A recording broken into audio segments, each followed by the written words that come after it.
que para saber si una persona iba a tener un hijo o una hija, se metían una tijera y un cuchillo.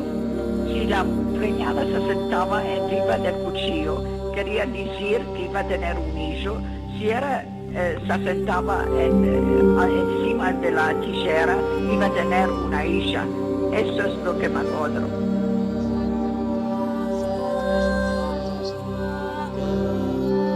Bienvenidos a este concierto online desde el Centro Sefaradi Israel.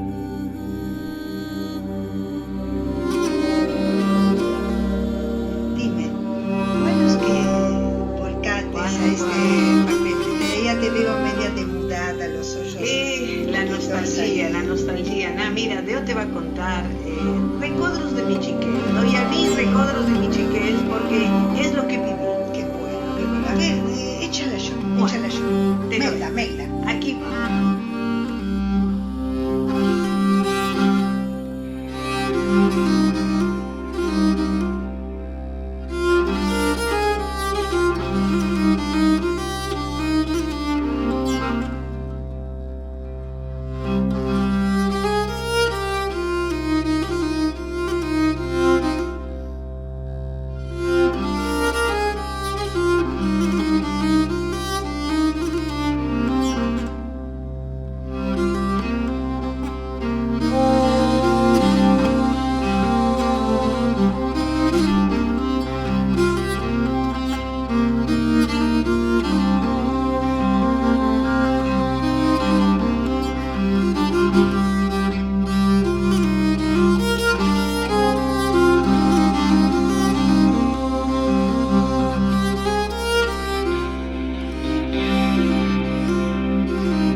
Tú te